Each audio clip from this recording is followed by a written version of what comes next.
Hi, I'm Warren Senders, and this is Cool Tunes for Hot Planet. With me today is Erik Ian Walker. He is a composer and multi-instrumentalist who lives in the San Francisco Bay Area, and I've asked him to come and tell us a few of his experiences working with the Climate Music Project. Erik, thank you so much for joining us. It's a pleasure to be here. So, when did you first begin working with the Climate Music Project? Probably 2014, we did kind of a sketch idea for it. They came to me kind of out of the blue, and we put together a kind of preliminary thing to see if people found it interesting. So we did a kind of a one-day uh, workshop with a couple of scientists and presented a piece to a very select audience.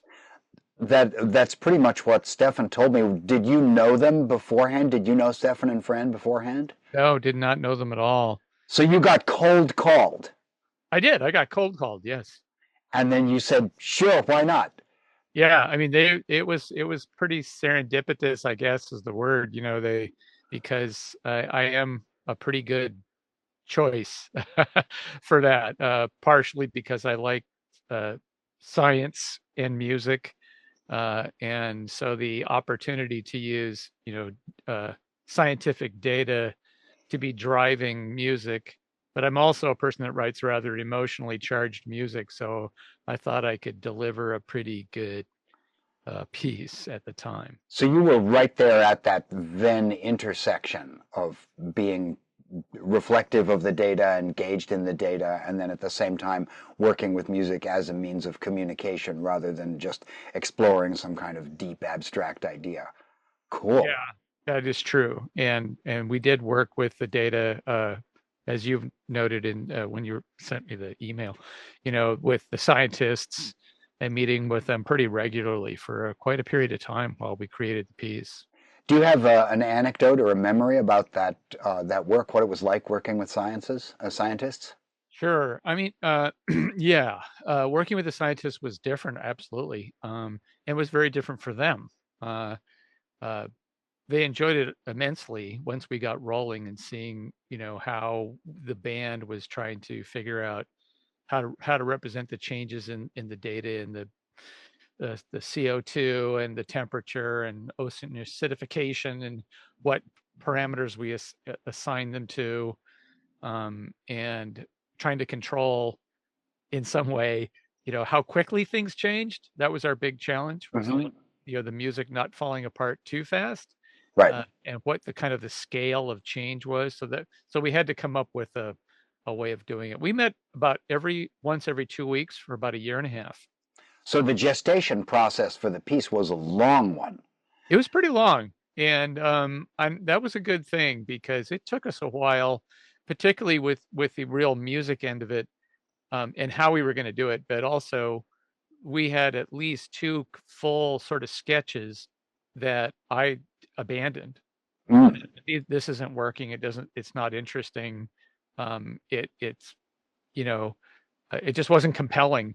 And so one of the things that solved my problem was I really decided to really look at it as music that is trying to go along its path, and the data comes in and pushes it around, so that you have conflict, so that there's some kind of, conflict happening.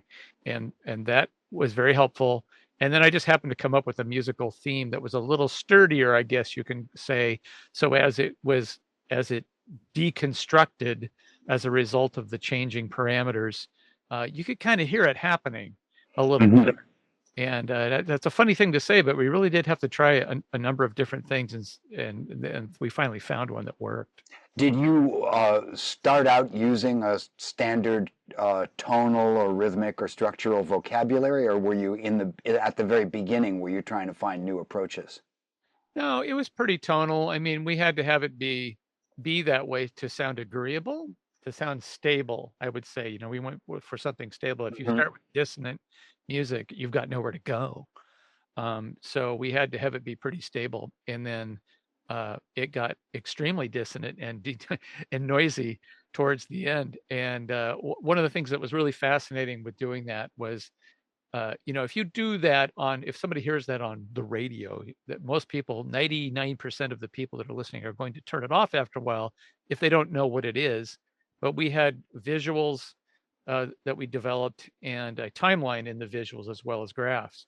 So when people were listening to the music, they're watching the timeline go by and go into the future, and also seeing these graphs and some other images that weren't too suggestive. We tried to keep that kind of neutral. And so people listened very avidly as the music became really dissonant. And a couple of the guys in my band were noise experts, I will say. Hmm. We found that, we thought that was pretty fun because it's like, hey, they're paying attention. Normally an audience like this would go, I hated that, Right. and they did not. They were like, wow, that was really great. You know, it's like, yeah, you wouldn't have thought that in other situations, but that was cool. And I guess one other thing I wanted to say about the scientists too was that um, they gave us a lot of perspective on what was kind of meeting certain goals. So like at one point I finally said, well, let's decide what 13 degrees Fahrenheit, that's what we were projecting out to, sounds like. And, how horrible should that sound? What's the limit that we can take people to? And then we kind of worked our way back with, well, then where is 5 degrees on this scale? And 5 degrees was an interesting thing because at some point Bill said, excuse me, Bill said, you know, we that's kind of a tipping point. It's kind of a point of no return. I mean, we never want to get to 5 degrees hotter in the first place, but it was kind of this spot where it's like, this is where everything goes haywire, really goes haywire. Hmm. And so that was good for me to hear. So to know that when we get to 5 degrees, it better sound that way. Hmm. Yeah. Had you worked with scientists or scientifically driven or motivated music before this? No, I really hadn't. And working with the data, we, what am I trying to say? One of the things that was really uh, different was that you had to let go of your ego while Mm. composing this, because if you came up with something that you thought was really neato, a minute later you had to kind of wreck it, and you didn't get to hold on to it. And I really had to let go of the idea of control. Mm. Composers like to have control, so do songwriters. Everybody likes to have control of their work. So in a way, it's like I had to give over what was happening. I mean, I did have to give over what was happening. And I tried to get a few other composers interested. They've done a good job at the Climate Music Project of getting people to collaborate. But some composer friends I knew, when they heard that the data would kind of drive decision making, they lost interest. And I've also heard a few other pieces that were done, shorter pieces. Ours is pretty long, it's 30 minutes, um, where people were using data, either direct into the computer or the MIDI. Right, data sonification of one Thank sort or thank- another. Yeah. thank you, yeah. And but they would maintain something. They would keep some melody going all the way through it. And every time I would hear that, I think like, well, see, that's ego Mm. wanting to hold on to something. That's our whole problem, is human ego thinking we can solve our way out of this problem with our own engineering, where in reality, we really probably can't, although we are at the point where we almost have to now. We have to, and Yeah. which that what you're doing then, in a sense, is you're wrestling with that particular conundrum of having to having to maintain individual agency and at the same time recognizing that there are factors that are introduced that are outside your control. Yeah. That must have been a fascinating process. Has it influenced your work going forward? Um, it has, in the sense that I only did a couple more little short things that were the data related stuff. It was an exhausting process. So when I was done, I was kind of done Yeah. doing that. But I have written a number of songs now that are, climate songs, commentary things. And I do a lot of political songs now with lyrics, and I didn't used to write very many songs with lyrics at all. So I have switched from being somebody that was kind of abstract. I still write a lot of instrumental music that's not telling you what it's about, but I also do, now write music that I want people to hear what I'm thinking. Hmm. So that's how it's changed me for sure. One of the things that I find very interesting about what the Climate Music Project is doing is that they seem to be steering this very delicate pathway between, on the one hand, essentially abstract music that may be programmatic in some way, and then on the other side, didactic music that has a specific message that's conveying. And it seems to me like they're negotiating it pretty successfully. I'm curious about your perspective on that. Do you feel like uh, they've accomplished what they set out to do?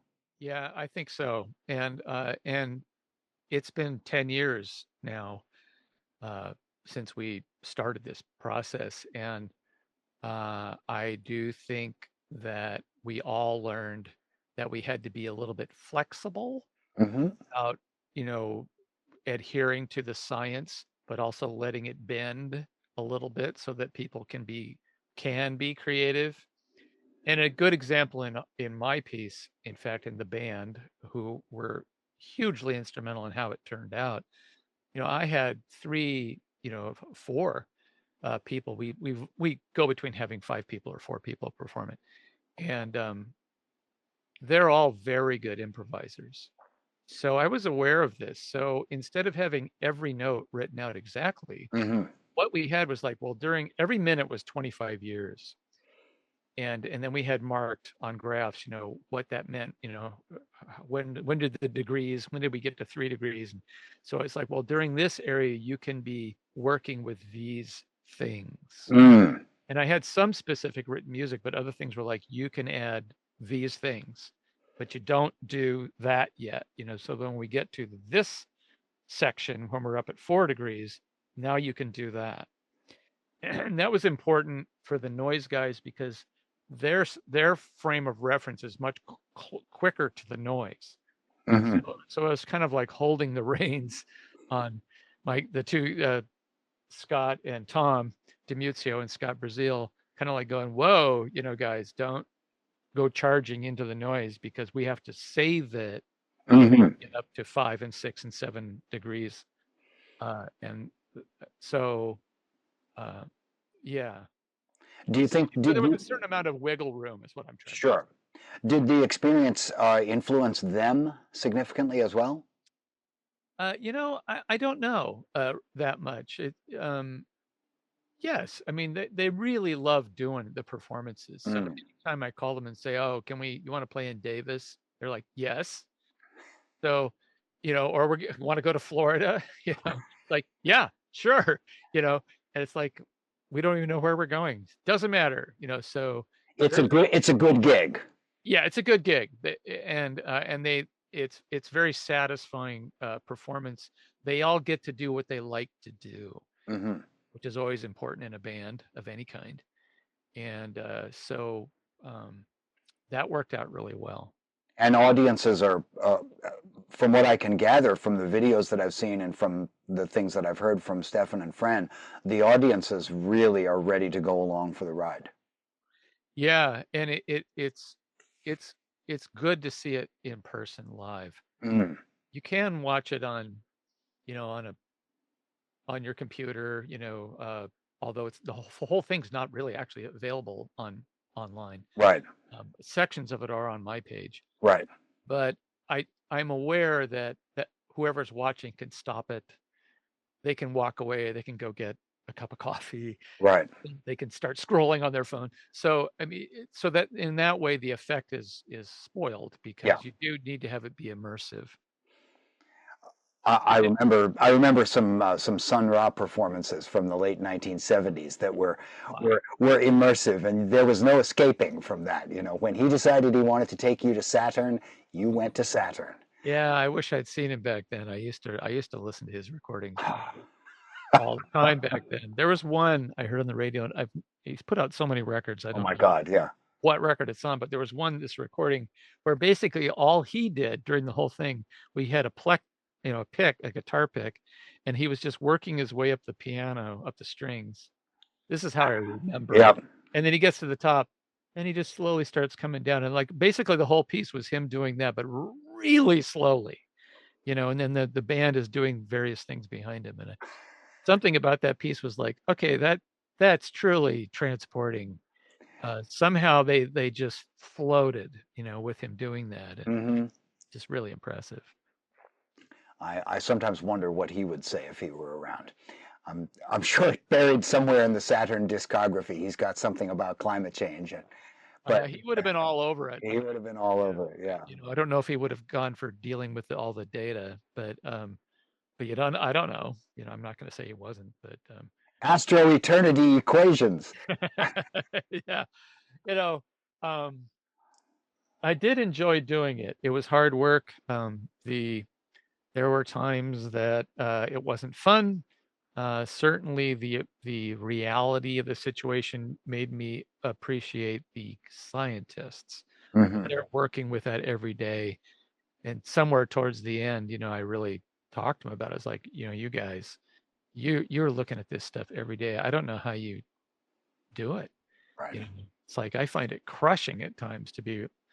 It's like stepping outside and you feel like you're Chicken Little. You feel like the sky is falling, and you know, Absolutely right. my hat's off to him in a big way.